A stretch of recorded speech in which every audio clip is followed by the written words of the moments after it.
بسم اللہ الرحمن الرحیم نحمدہ و نصلی علی رسولہ الکریم اما بعد۔ معزز سامعین کرام، کل جو ویڈیو بنائی گئی تھی اس پر بھی الحمدللہ کافی لوگوں نے اپنے اپنے نام کے معنی معلوم کیے ہیں، اور کمنٹس میں انہوں نے لکھ کر کے معلوم کیا ہے کہ مفتی صاحب ہمارے نام کے معنی بتا دیجئے۔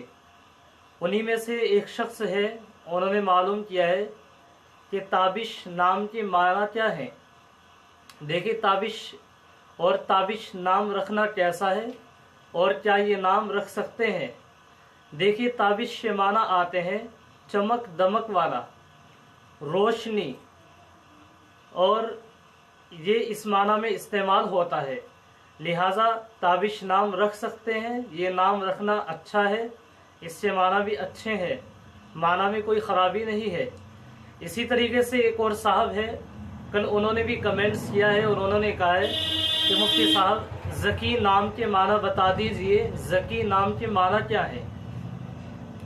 دیکھیے، ذکی نام کے معنی آتے ہیں نیک، دوسرے معنی آتے ہیں پاک صاف، تیسرے معنی آتے ہیں خوش اتوار، لہٰذا یہ نام بھی رکھ سکتے ہیں، اچھا نام ہے۔ اور اکثر والدین اپنے بچوں کا یہ دونوں نام رکھا کرتے ہیں، تابش اور ذکی، تو یہ دونوں نام رکھے جا سکتے ہیں۔ اور آخر میں آپ سب سے یہی گزارش ہے کہ جن لوگوں کو اپنے ناموں کے معنی معلوم کرنے ہو وہ کمنٹس کر سکتے ہیں، اس کا جواب دیا جائے گا انشاءاللہ تعالی۔ السلام علیکم ورحمۃ اللہ وبرکاتہ۔